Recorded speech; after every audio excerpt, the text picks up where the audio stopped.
পাইছে গোল্ডেন পাইছে পুরো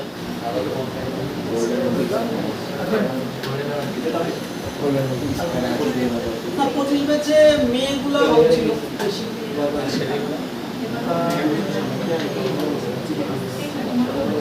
সিনসিয়ার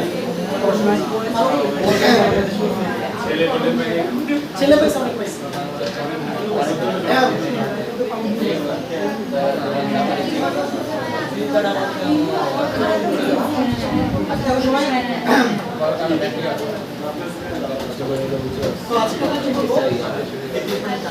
আজকে আমরা করব হচ্ছে আমাদের যে দ্রাব্যতা আছে এই দ্রাব্যতার উপরে বিভিন্ন ধরনের নিয়ামকের প্রভাব, অর্থাৎ কি কি বিষয় আসলে দ্রাব্যতার উপরে প্রভাব বিস্তার করে এগুলো নিয়ে আজকে আমরা আলোচনা করব। দেখো কি লেখা আছে যে দ্রাব্যতা প্রধানত তোমার চারটি অবস্থার উপরে নির্ভর করে। নাম্বার 1 এটাকে আমরা বলি দ্রাবকের প্রকৃতি। নাম্বার 2 সেটা হচ্ছে আমাদের দ্রবের প্রকৃতি। নাম্বার 3 হচ্ছে তাপমাত্রার প্রভাব, এন্ড নাম্বার 4 হচ্ছে আমাদের চাপের প্রভাব। সো এই অংশটা থেকে বেসিক্যালি তোমাদের এমসিকিউ আর হচ্ছে অনুধাবনমূলক প্রশ্ন আসবে। প্রথমে আসো দ্রাবকের প্রকৃতি।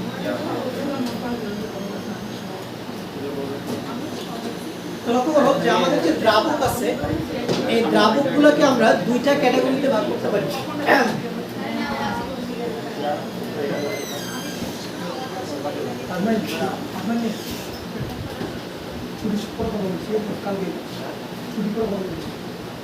তো দেখো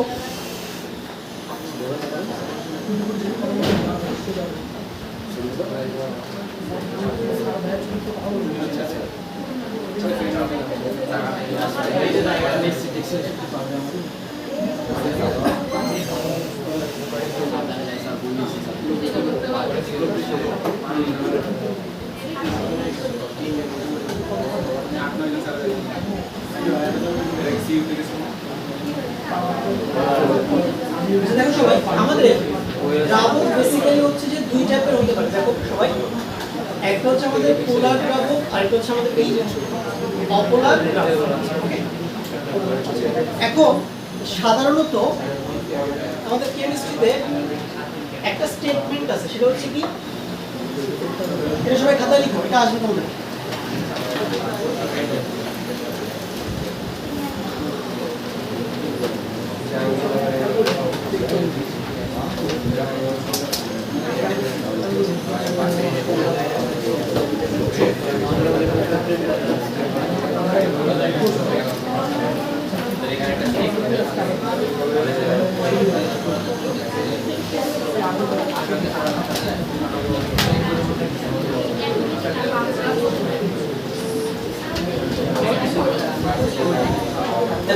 স্টেটমেন্টটা হচ্ছে লাইট ডিসলভস লাইট।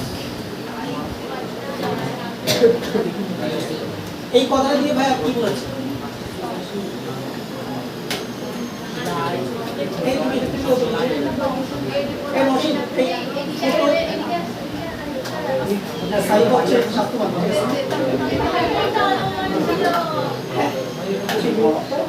আর এটা মজা করবো, ঠিক আছে? সবকিছুকে ভাই তোমরা শরীরে নিয়ে নাও, সমস্যা সব কথা নিতে হয় না। দেখো যে দুনিয়া সুন্দর, ঠিক আছে?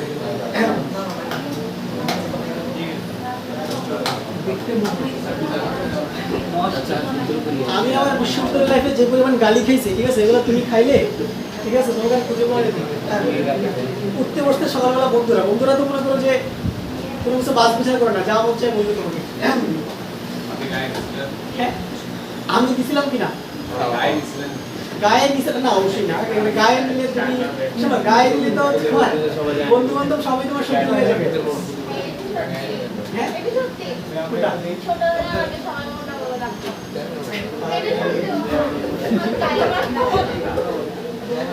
আমি ওই সেন্স করে নিই, মাইন্ড নিয়ে নিচ্ছি, সরি।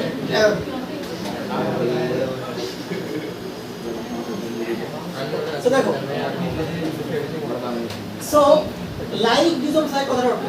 মনে করো তোমরা যখন ফ্রেন্ডশিপ করো কারোর সাথে, তোমরা কি খুঁজো, মানে ময়মিন কি খুঁজো? তুমি কারোর সাথে তোমার ফ্রেন্ডশিপ হয়, নতুন টাকা পয়সা, তার মধ্যে কি খুঁজবে?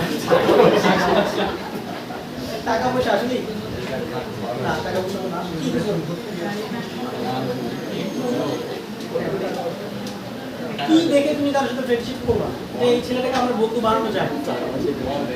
হ্যাঁ মন, মন, ঠিক আছে। এখানে এরকম হতে পারে জিনিসটা, মানে তোমার নেচারের কেউ, ঠিক আছে, মানে তোমার সাথে যায়, যার সাথে তোমার মেন্টালিটিটা মিলে, ঠিক আছে, যার সাথে তুমি নিজের সুখ দুঃখ শেয়ার করতে পারো, ঠিক আছে না? ক্লাস নেওয়ার সময় এরকম করে ভাই।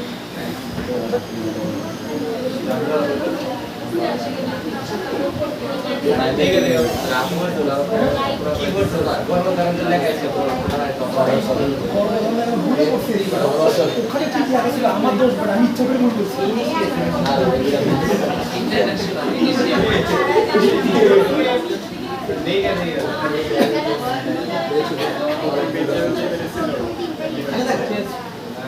আমি তোমাকে বলছিলাম যে তুমি এমন কারোর সাথে বন্ধুত্ব করবা যার সাথে তোমার মেন্টালিটি মিলে।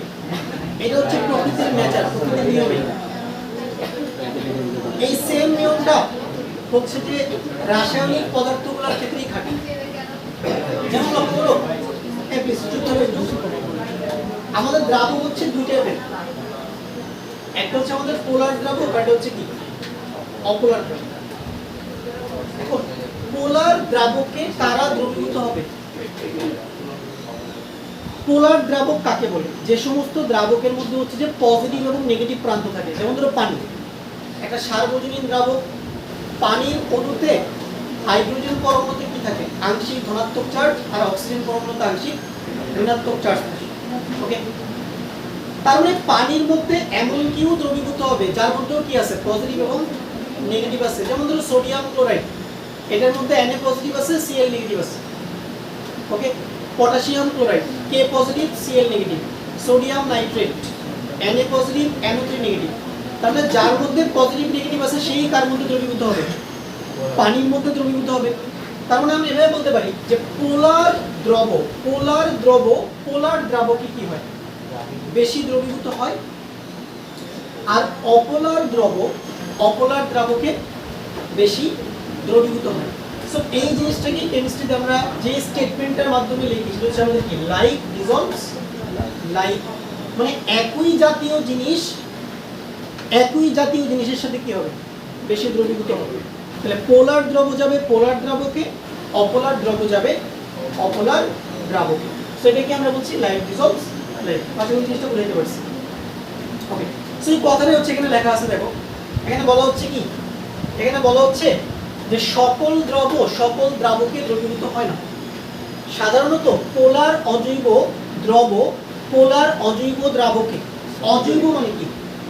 আমরা জানি না যে আমাদের যৌগগুলো দুই ভাগে বিভক্ত। একটা হচ্ছে জৈব যৌগ, আর একটা কি অজৈব যৌগ। জৈব যৌগগুলো কি? কার্বনের যৌগ, যেমন মিথেন, প্রোপেন, হেক্সেন, ওকে, ইথার, তারপরে অ্যাসিটোন, এগুলো হচ্ছে জৈব যৌগ। আর পানি কি ধরনের যৌগ? অজৈব যৌগ। পটাশিয়াম ক্লোরাইড কি ধরনের যৌগ? অজৈব যৌগ।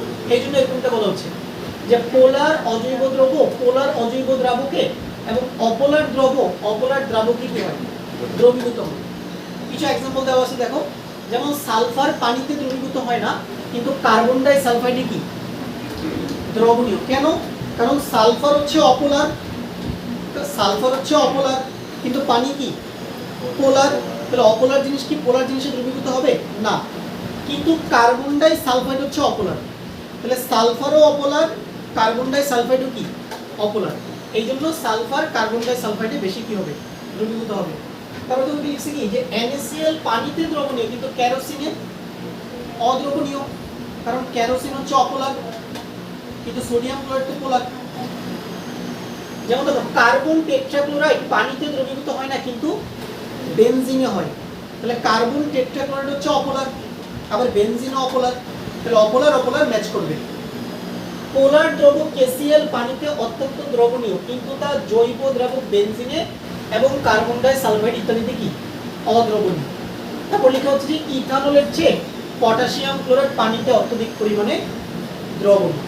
তাহলে বেসিক্যালি এখানে যে আইডিয়াটা ডেভেলপ করার চেষ্টা করছি, মনে করো ধরো পরীক্ষায় এই কোশ্চেনটা আসলো যে লাইক ডিজলভস লাইক, এই কথাটা ব্যাখ্যা করো, অনুধাবনে এটা আসার সম্ভাবনা আছে। লাইক ডিজলভস লাইক, তাহলে এই কথাটার মিনিং কি, তুমি লিখবাটা কি, তুমি লিখবা যে পোলার দ্রবকে বেশি দ্রবীভূত হয় আর অপোলার দ্রবকে কি বেশি দ্রবীভূত হয়, তুমি এটা লিখবা। এরপরে তুমি দুই তিনটা एग्जांपल দিয়ে দিবে, এখান থেকে তুমি যে কোনো দুই একটা एग्जांपल তুমি পরীক্ষার খাতায় লিখে দেবে, তাইলেই হয়ে যাবে। বুঝতে পারছো বিষয়টা? ওকে, এই দুটো লিখতে পারলে তুমি 2 মার্কস পাবে। তাহলে ক্লিয়ার এটা প্রথমটা দ্রাবকের প্রকৃতি। আচ্ছা, দ্বিতীয়টা হচ্ছে আমাদের দেখো দ্রবের প্রকৃতি।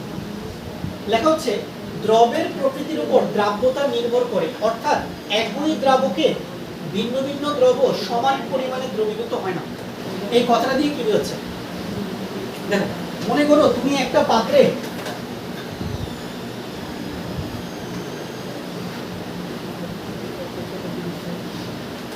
তুমি পানি মিশাও,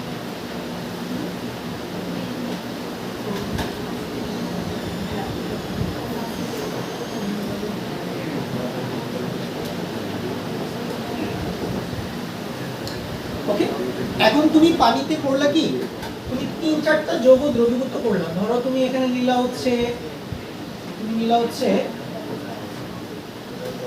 ACl নিলা,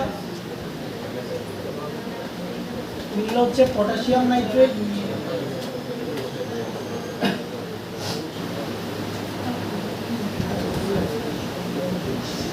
নিলা হচ্ছে সোডিয়াম ক্লোরাইড। আচ্ছা দেখো দ্রাবকটা এবার দ্রাবকটা সেম, কিন্তু একই দ্রাবকে আমি ভিন্ন ভিন্ন দ্রবকে কি করার চেষ্টা করছি, দ্রবীভূত করার চেষ্টা করছি। তাহলে দেখো KCl যে পরিমাণে দ্রবীভূত হবে পটাশিয়াম নাইট্রেট কি একই পরিমাণে দ্রবীভূত হবে না, আবার পটাশিয়াম নাইট্রেট যে পরিমাণে দ্রবীভূত হবে KCl কিন্তু একই পরিমাণে দ্রবীভূত হবে না। তার মানে একই দ্রাবকে ভিন্ন ভিন্ন দ্রবের আমরা কি শেয়ার নিয়েছিলাম না, হ্যাঁ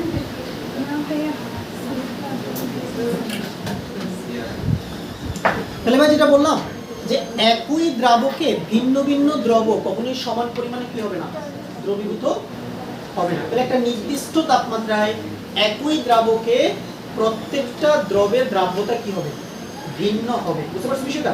তাহলে এই হচ্ছে আমাদের দ্রবের প্রকৃতির উপর দ্রাব্যতার নির্ভরশীলতা। ক্লিয়ার এটা? ওকে। আচ্ছা 3 নাম্বারটা তুমি পড়ে, 3 নাম্বারটা দেখো দ্রাব্যতার উপরে কার প্রভাব, তাপমাত্রার প্রভাব। এখানে কি বলা হচ্ছে, এটা খুব ইম্পর্টেন্ট তোমাদের জন্য।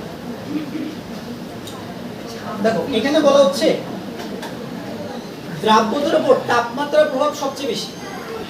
দেখো যখনই আমরা দ্রাব্যতার সংজ্ঞা দিতাম, দেখো প্রথম শব্দটাই কি ছিল, নির্দিষ্ট তাপমাত্রা না, নির্দিষ্ট তাপমাত্রা। মানে টেম্পারেচার অবশ্যই কি রাখতে হবে, ফিক্স রাখতে হবে। তেমন যতটা বদল কিছু বলা একটু ডিস্টার্ব করে,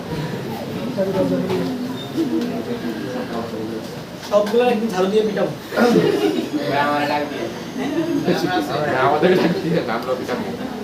এখন তো অনেক শান্তশিষ্ট আছে, একসময় স্কুলে যখন ছিলাম যেগুলো মারামারি করছি, ঠিক আছে।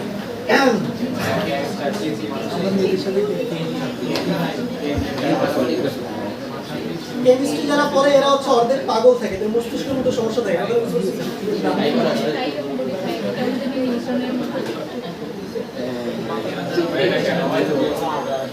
আচ্ছা আসো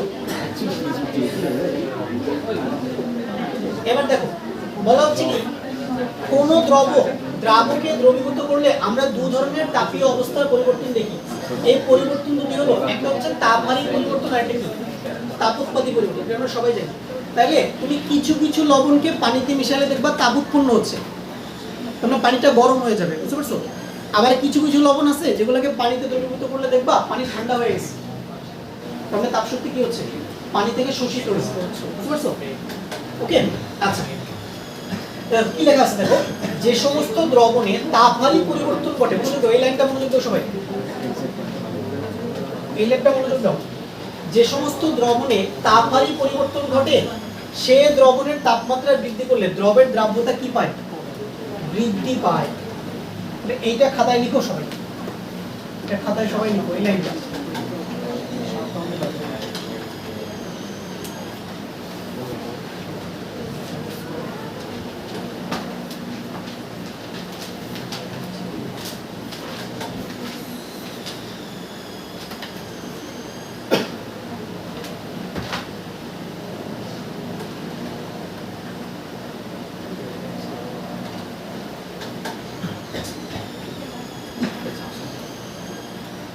কি বলা হচ্ছে দেখো এখানে, যে সমস্ত দ্রবণের তাপহারী পরিবর্তন ঘটে সে দ্রবণের তাপমাত্রা বৃদ্ধি করলে দ্রাব্যতা কি পায়, বৃদ্ধি পায়, দ্রাব্যতা বৃদ্ধি পায়।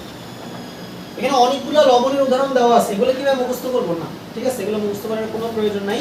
ওকে, তুমি খালি স্টেটমেন্টটা মাথায় রাখো। এটা কেন হয়, কোনটা এটা কেন হয়, এইটা কেন হয়, এটা ভালো প্রশ্ন করছো।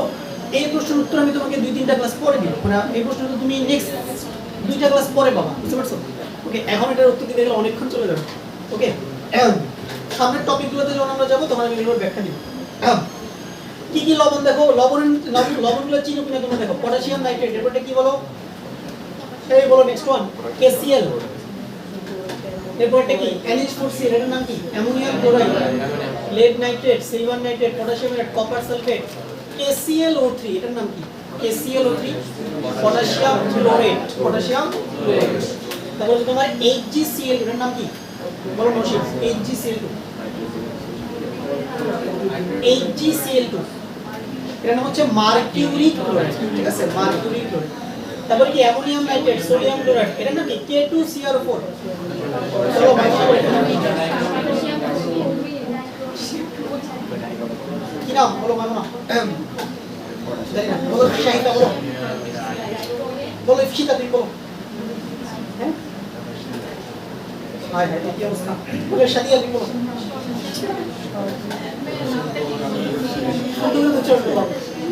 বলো রাইদা, বলো কি নাম এটা, পটাশিয়াম ডাইক্রোমেট, না না না, এটা হচ্ছে পটাশিয়াম ক্লোমেট, ঠিক আছে? ডাইক্রোমেট হলে Cr2O7 হতো, বুঝছো? ওইটাই মনে আছে মাথার মধ্যে, ঠিক আছে? তার মানে দেখো, তার মানে তোমার মেমোরি এক জিনিস যখন বারবার দেখে রেখে সেট করে রাখিস, ঠিক আছে? এই যে আসছে পরেরটার নাম হচ্ছে পটাশিয়াম ডাইক্রোমেট, পরেরটা কি পটাশিয়াম ব্রোমাইড, পটাশিয়াম কার্বনেট, এইটার নাম কি বলো, বলো ইসলাম, NaCO3, সোডিয়াম বাইকার্বনেট, গুড, ঠিক আছে? যাক আলহামদুলিল্লাহ পারছো। কপার ক্লোরাইড খাওয়া যায় কিনা, কপার ক্লোরাইড না অবশ্যই।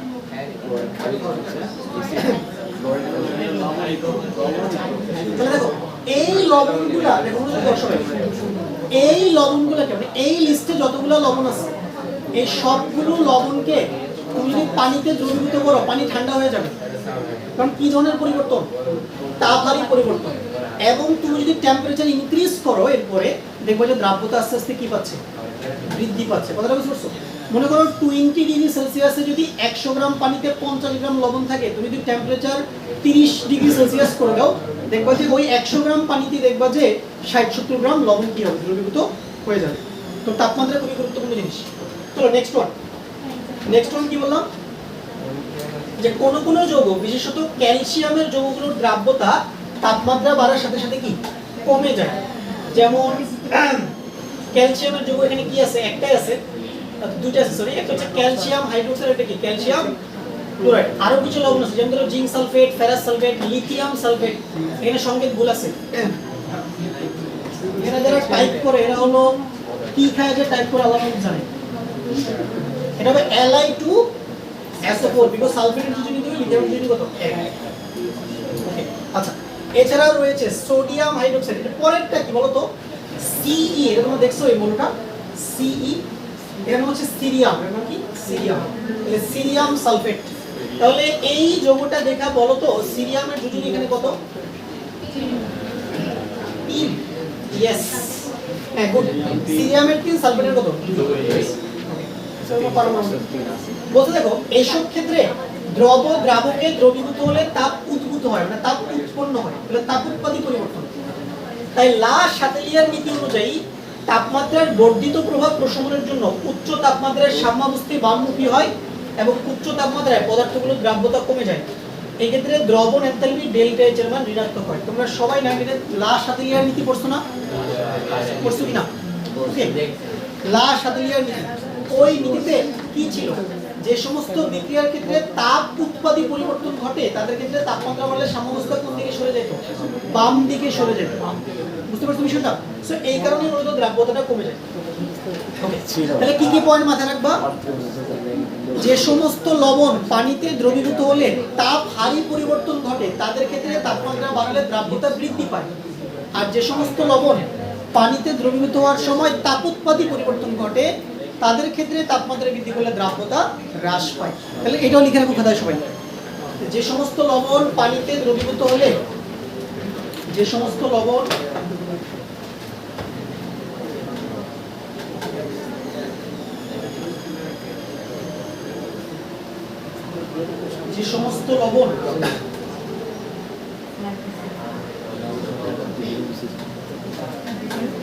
পানিতে দ্রবীভূত হলে তাপোৎপাদী পরিবর্তন ঘটে, তাপোৎপাদী পরিবর্তন ঘটে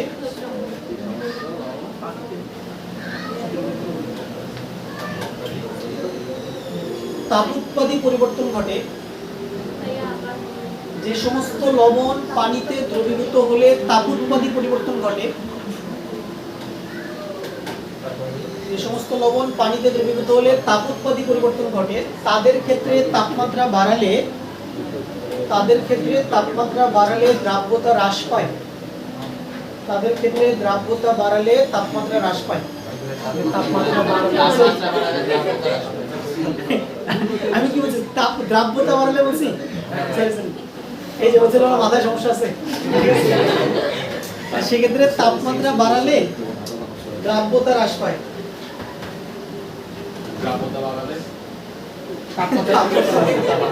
তাপমাত্রা বাড়ালে দ্রাব্যতা হ্রাস পায়।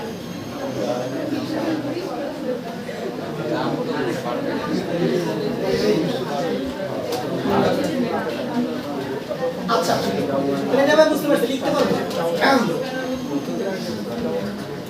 তাহলে পরীক্ষা আসে যে দ্রাব্যতার উপরে তাপমাত্রার প্রভাব ব্যাখ্যা করো, লিখতে পারবো না? তাহলে দুটো পয়েন্ট তুমি লিখে দিবা, তাহলে হয়ে যাচ্ছে। চলো নেক্সট, এই নেক্সট যেটা পড়বো এটা খুব ইম্পর্টেন্ট।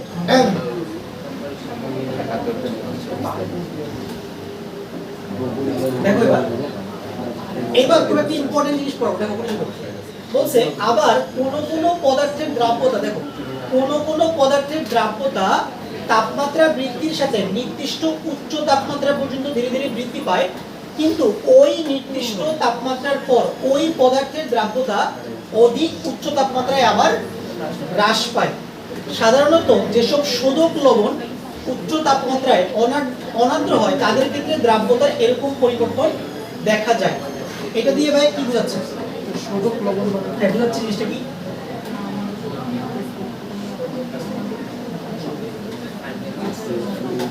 আচ্ছা, শোধক লবণ মানে হচ্ছে যে সমস্ত লবণে কেলাস পানি থাকে তাদের কি বলা হয়?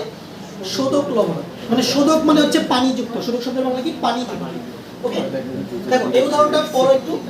সোডিয়াম সালফেটের দ্রাব্যতা এ শ্রেণীর প্রকৃষ্ট উদাহরণ। সোডিয়াম সালফেটের কেলাস দুই অবস্থায় থাকে, যেমন সোডিয়াম সালফেট ডেকা হাইড্রেট। ডেকা মানে কত? 10। ডেকা মানে 10, হাইড্রেট মানে হচ্ছে পানি। তাহলে সোডিয়াম সালফেটে কয় অণু কেলাস পানি আছে? 10 অণু কেলাস পানি আছে। আরেকটা হচ্ছে অনার্দ্র সোডিয়াম সালফেট। ওকে, এই যে দেখো সোডিয়াম সালফেট 10 অণু পানির দ্রাব্যতা কক্ষ তাপমাত্রা হতে 32.4 ডিগ্রি সেলসিয়াসের মধ্যে দ্রুত বৃদ্ধি পায়। ওকে, এবং 32.4 ডিগ্রি সেলসিয়াস তাপমাত্রা এটি অনার্দ্র সোডিয়াম সালফেটে পরিণত হয়। অনার্দ্র সোডিয়াম সালফেটের দ্রাব্যতা উচ্চ তাপমাত্রায় ধীরে ধীরে কি হ্রাস পেতে থাকে। আর্দ্র কেলাস হতে অনার্দ্র কেলাস গঠনের কারণে দ্রাব্যতার এরূপ পরিবর্তন ঘটে। এছাড়া স্নেতে রয়েছে ক্যালসিয়াম ক্লোরাইড 6 অণু পানি, কপার সালফেট 5 অণু পানি। ওকে, তার মানে দেখো, তার মানে এই সোডিয়াম সালফেট 10 অণু পানি যে লবণটা আছে, তাহলে 32.4 ডিগ্রি পর্যন্ত দ্রাব্যতা কি বাড়বে? কথাটা বুঝতে পারছো? 32.4 ডিগ্রি সেলসিয়াস পর্যন্ত দ্রাব্যতা বাড়বে। এরপরে যখন তাপমাত্রা 32.4 এর চেয়ে বেশি হয়ে যাবে তখন আবার দ্রাব্যতা কি আস্তে আস্তে কমা শুরু করবে। এই তাপমাত্রার একটা স্পেশাল নাম আছে, এটার নাম হচ্ছে পরিবৃত্ত তাপমাত্রা। কি তাপমাত্রার নাম এটা? পরিবৃত্ত তাপমাত্রা। এটা লিখে রাখো, এটা প্রত্যেকটা কলেজে কতে আসবে এটা, ঠিক আছে? জ্ঞানমূলকে এটা আসবে সংজ্ঞা। পরিবৃত্ত তাপমাত্রা কাকে বলে? দেখো, পরিবৃত্ত তাপমাত্রা কাকে বলে? পরিবৃত্ত তাপমাত্রা কাকে বলে? লিখো, যে তাপমাত্রা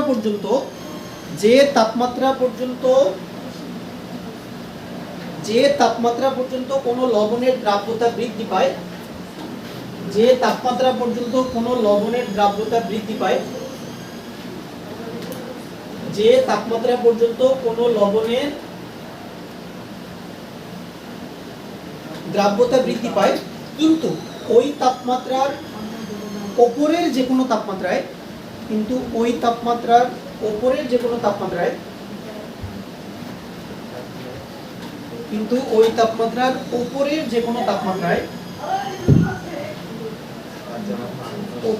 কোনো তাপমাত্রায়,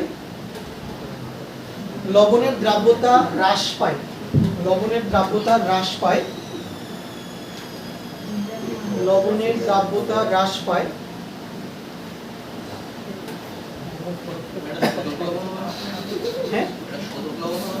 হ্যাঁ শোধক লবণ, জেনারেলি শোধক লবণ, দ্রাব্যতা হ্রাস পায়, তাকে বলা হয় পরিবৃত্ত তাপমাত্রা। তাকে বলা হয় পরিবৃত্ত তাপমাত্রা।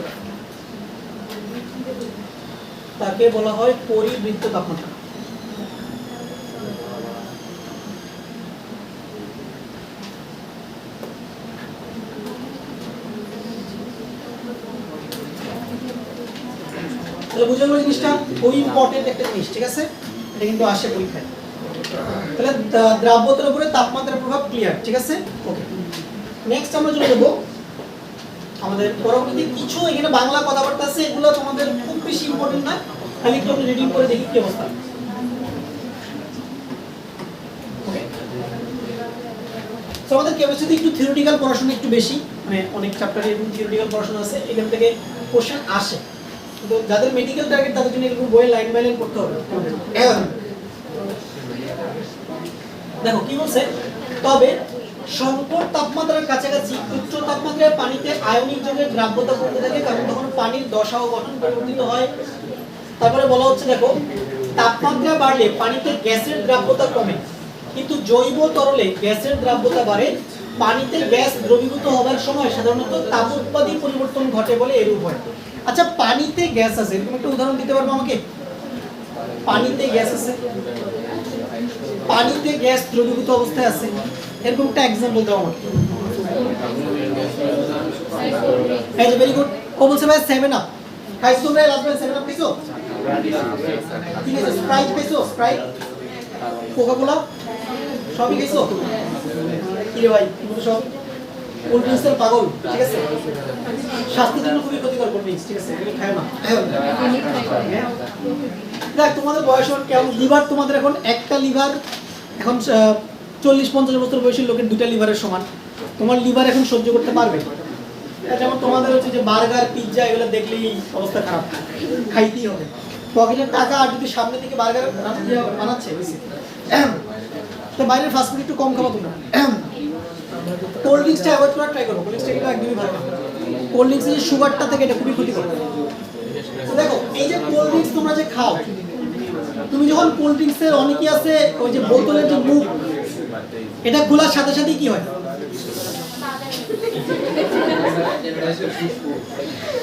আসলে এরকম শব্দ হয়, তাহলে এটা খোলার সাথে সাথে কি হয় বলো? এটা তুমি বলো যে হিস শব্দ, এটা কিসের কারণে হয় বলো তো? গ্যাসের কারণে হয়। কারণ এখানে তুমি যখন মুখটা খুলো ওইখান থেকে গ্যাস বের হইতে থাকে।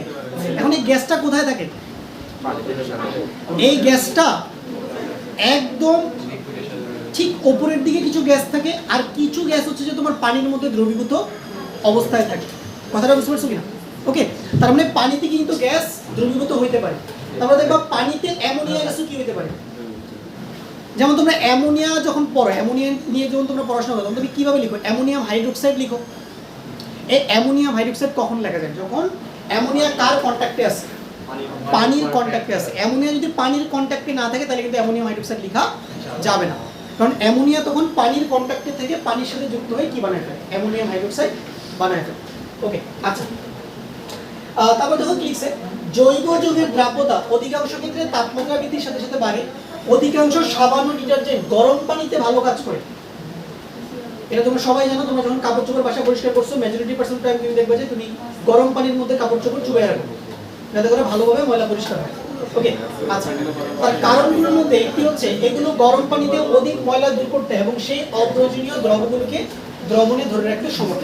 আচ্ছা, এরপরে দেখো তাপমাত্রা ও দ্রাব্যতা হ্রাসের সাথে কেলাসিত হওয়ার প্রবণতা বৃদ্ধি পায়। উদাহরণস্বরূপ একটি উত্তপ্ত সম্পৃক্ত চিনির দ্রবণ আর ঠান্ডা করলে এর ক্যালাস তৈরি শুরু হয়। তবে তাপমাত্রা হ্রাস করলে যে ক্যালাস সৃষ্টি হবে তা নয়, বরং সম্পৃক্ত দ্রবণ কোনো কোনো ক্ষেত্রে তাপমাত্রা হ্রাসের ফলে অসম্পৃক্ত হয়ে যেতে পারে, যেমন লিথিয়াম সালফেটের দ্রবণ। তো এখানে কিছু বাংলা কথাবার্তা লেখা আছে, এগুলো জাস্ট তোমরা আগে রিডিং দিবা, ঠিক আছে? এগুলো ওইভাবে এগুলোতে এগুলো সৃজনশীল আসবে না, রিডিং দিয়ে দিই যাতে করে এমসিকিউ তে দুই একটা আসলে তুমি আনসার করতে পারো।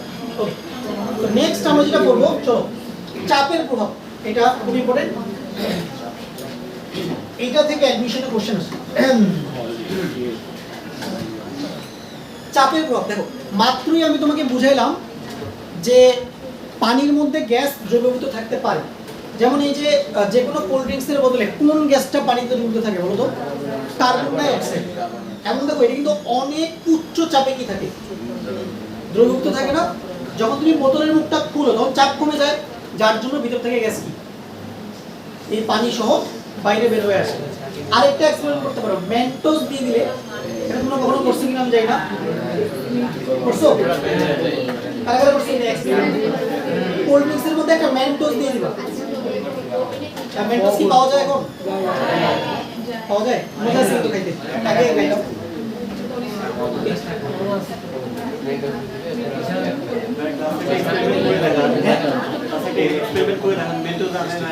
এখন কোল্ড ড্রিঙ্কস তো নাই, আরে ক্লাস 2 ময়লা হয়ে যাবে এখন, ঠিক আছে? এই কাপড়ের মধ্যে কোল্ড ড্রিঙ্কস পড়লে এগুলো এক বছরে পরিষ্কার হবে না। হ্যাঁ, থাক দরকার নেই, বাইরে করা যাবে, বাইরে থাক দরকার নেই, ঠিক আছে? হবে হবে, সবই হবে, ঠিক আছে? সময়ের মধ্যে সবই হবে। চলো, চাপের প্রভাব আসো।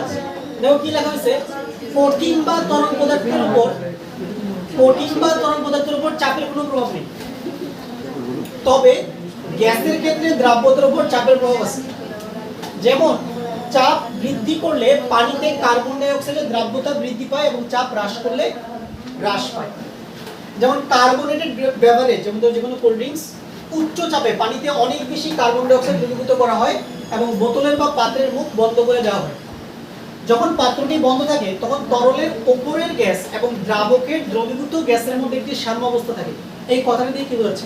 দেখো, যখন তুমি গ্যাসকে পানিতে দ্রবীভূত করবা, সব গ্যাস কিন্তু পানিতে দ্রবীভূত হবে না। কিছু গ্যাস হচ্ছে যে পানিতে দ্রবীভূত হবে আর কিছু গ্যাস পানির উপরে থেকে যাবে, মানে গ্যাসের অণুগুলো পানির উপরে গ্যাসের মতো করে মুভ করতে থাকে। ওকে, যদি পাত্রটি খোলা হয় তাহলে তরলের উপরের গ্যাস চলে যায়, যে হিস যে শব্দটা হয় দেখো না, তাহলে ওইটা হচ্ছে কোন গ্যাসগুলো যেগুলা পানির ঠিক উপরের দিকে ছিল, ওগুলা বের হওয়ার কারণে এই শব্দটা হচ্ছে। বুঝতে পারছো? এখানে কোনো সাপ আসে না যে হিসের শব্দ হচ্ছে। ওকে, ফলে চাপ কমে যায়, ফলে চাপ কমে যায়।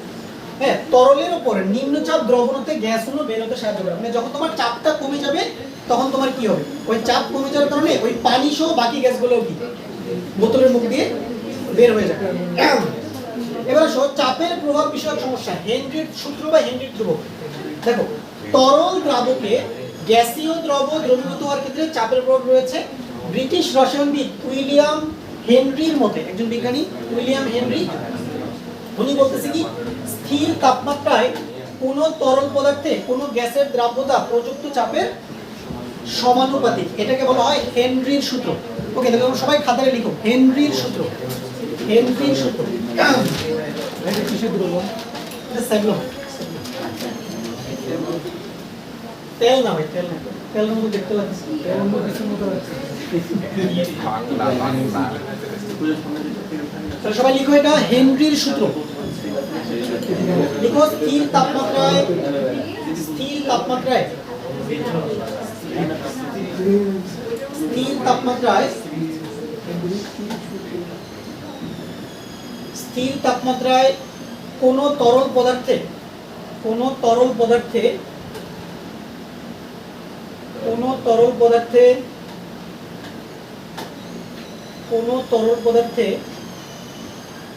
কোন গ্যাসের দ্রাব্যতা, কোন তরল পদার্থে কোন গ্যাসের দ্রাব্যতা প্রযুক্ত চাপের সমানুপাতিক, প্রযুক্ত চাপের সমানুপাতিক, প্রযুক্ত চাপের সমানুপাতিক।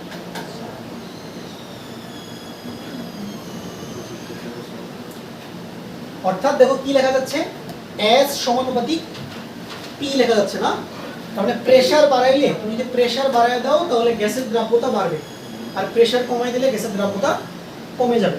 তাহলে সমানুপাতিক চিহ্নটা উঠানোর জন্য কি একটা সমানুপাতিক ধ্রুবক দেওয়া লাগবে, সেটা হচ্ছে K।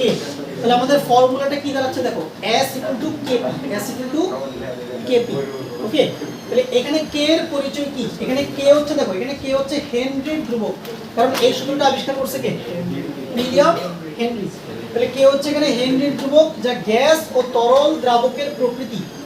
অর্থাৎ গ্যাস মানে কি, ধরো তুমি যদি অক্সিজেন গ্যাস নাও তাহলে দ্রাব্যতা যেরকম হবে, কার্বন ডাই অক্সাইড গ্যাস নিলে দ্রাব্যতা সেম হবে না, বা নাইট্রোজেন গ্যাস নিলে দ্রাব্যতা আরেক রকম হবে। তাহলে এক এক গ্যাসের ক্ষেত্রে দ্রাব্যতা এক এক রকম। ওকে, তারপরে দ্রাবকের প্রকৃতি মানে কি, মনে করো তুমি যদি নাইট্রোজেন গ্যাসকে পানিতে দ্রবীভূত করো তাহলে দ্রাব্যতা যা হবে, আর তুমি যদি নাইট্রোজেন গ্যাসকে লেটস সে তুমি যদি বেনজিনে দ্রবীভূত করো তাহলে দ্রাব্যতা কি আরেক রকম হবে। কথাটা বুঝতে পারছো কি, অর্থাৎ লিকুইড চেঞ্জ হয়ে গেলে দ্রাব্যতাও চেঞ্জ হয়ে যাবে। ওকে, তারপর দেখো তাপমাত্রা, তাহলে তাপমাত্রা কমাইলে বাড়াইলে দ্রাব্যতা চেঞ্জ হয়ে যাবে, এবং প্রেসার কমাইলে বাড়াইলে দ্রাব্যতা চেঞ্জ হয়ে যাবে। তাহলে আমাদের হেনরির ধ্রুবকটা কিন্তু ফিক্স না, এক এক গ্যাসের ক্ষেত্রে হেনরির ধ্রুবক এক এক রকম। কথাটা বুঝতে পারছো কিনা, তারপর হচ্ছে তোমার এক এক দ্রাবকের ক্ষেত্রে হেনরির ধ্রুবক এক এক রকম, তারপর হচ্ছে তোমার এক এক তাপমাত্রায় হেনরির ধ্রুবক এক এক রকম, এক এক চাপে হেনরির ধ্রুবক এক এক রকম। সেগুলো তোমাকে দেওয়া থাকবে, টেনশন নেই, প্রশ্নে হেনরির ধ্রুবক দেওয়াই থাকবে। আচ্ছা ওকে, এবার চলো আমরা একটু হালকা কথাবার্তা বলবো এখানে এই সূত্রটা নিয়ে। তাহলে আমাদের হেনরির সূত্রটা যেটা দাঁড়াচ্ছে,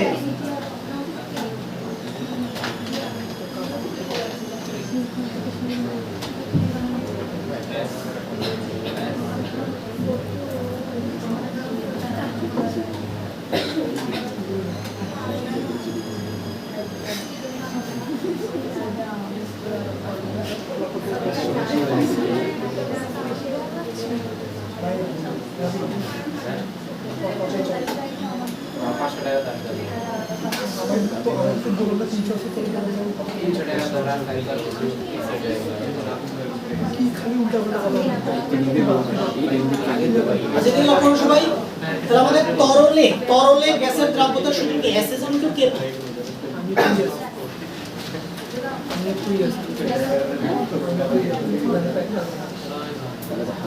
আচ্ছা যদি আমরা জিনিসটাকে এভাবে লিখি, S/P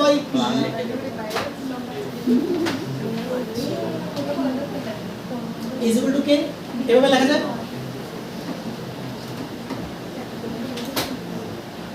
এখন লক্ষ্য করো এখানে যে K এর যে একক, K এর এককটা কার কার এককের উপর নির্ভর করে, K এর এককটা নির্ভর করে S এর এককের উপরে আর কি P এর এককের উপর।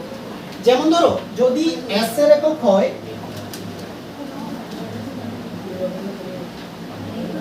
মোল পার লিটার, দেখো যদি S এর একক হয় মোল পার লিটার আর চাপের একক যদি হয় ATM, তাহলে দ্রাব্যতার একক কি হবে, সরি হেনরির ধ্রুবকের একক কি হবে, দেখো মোল পার লিটার পার কি ATM। আচ্ছা আবার S এর একক যদি হয় গ্রাম পার লিটার আর চাপের একক যদি হয় ATM, তাহলে K এর একক কি হবে, গ্রাম পার লিটার পার কি এটিএম। অর্থাৎ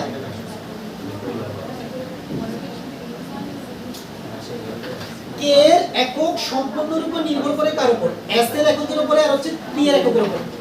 আবার এভাবেও বলা যায় তুমি কে এর একক দিকে ডিসাইড করতে পারবা, কে এর একক দেখে তুমি ডিসাইড করতে পারবা। ধরো তোমাকে প্রশ্নে কে এর এককটা দেওয়া আছে, তাহলে তুমি কে এর একক দেখে তুমি ডিসাইড করতে পারবা যে তোমার এস এর এককটা কি হবে আর পি এর এককটা কি হবে।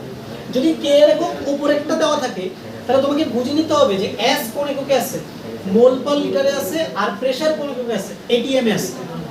আর কে এর একক যদি এইটা দেওয়া থাকে তখন তুমি বুঝতে পারবা যে তোমার এসটা কোন এককে আছে, গ্রাম পার লিটারে আছে, আর প্রেসারটা কোন এককে আছে, এটিএম এ আছে। এইজন্য হেনরির ধ্রুবকের এককটা বেশ মনোযোগ সহকারে লক্ষ্য করতে হবে, কারণ এখানে সূত্র কিন্তু খুবই সহজ, S = KP, formula easy, but এই এককের হাবিজাবিতে পড়ে তুমি কিন্তু পুরো 10 নম্বর তোমার চলে যাবে। ছোট্ট একটু ভুলের কারণে পুরো 10 নম্বর নাই। আচ্ছা, এবার এখান থেকে আর কি কি লেখা যায় দেখো। এখান থেকে আমরা লিখতে পারি S1/P1 সমান S2/P2।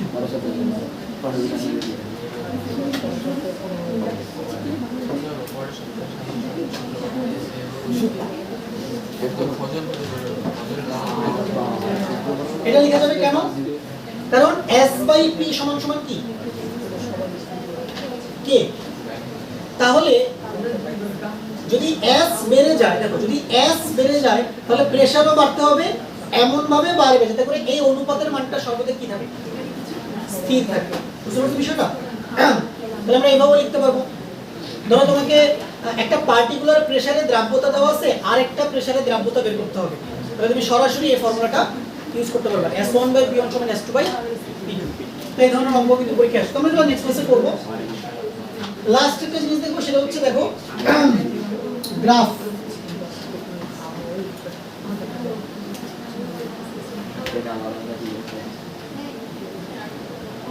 আচ্ছা, যদি মনে করো তোমাকে S বনাম P লেখচিত্র অঙ্কন করতে দেয়, তাহলে তোমার গ্রাফটা কেমন আসবে বলো তো?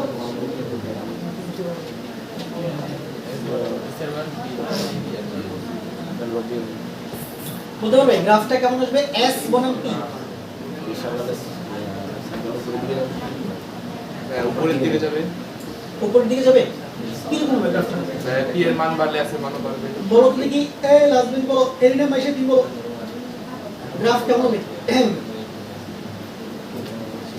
সরলরেখা, বক্ররেখা, কোনটা বলো? অবন্তী চাকরি বলো। এটা না বলে মারা উচিত ভাই তোমাদের, ঠিক আছে? কিছুক্ষণ ধরে জালিবিদ দিয়ে মারা উচিত। বলো জাহিদুল আমিন, জাহেদ কি বলো?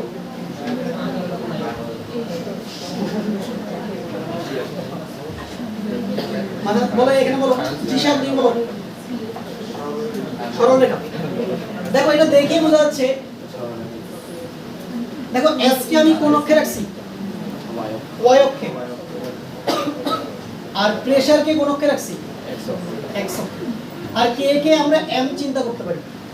তাহলে এটা কিন্তু Y = mx এরকম একটা সরলরেখার সমীকরণ অনুসরণ করছে। তাহলে আসলে মূল বিন্দুগামী সরলরেখা এরকম একটা গ্রাফ। এই গ্রাফের ঢাল কি বলতো?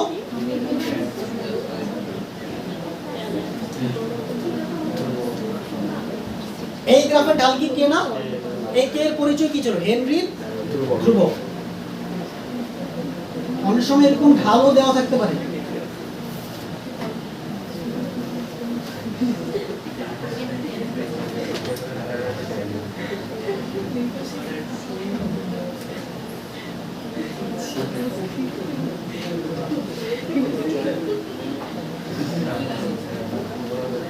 বুঝে গেল এটা? ওকে, তাহলে মোটামুটি আমাদের দ্রাব্যতার উপরে বিভিন্ন নিয়ামকের প্রভাব শেষ। ওকে, তাহলে আজকে ক্লাস তাহলে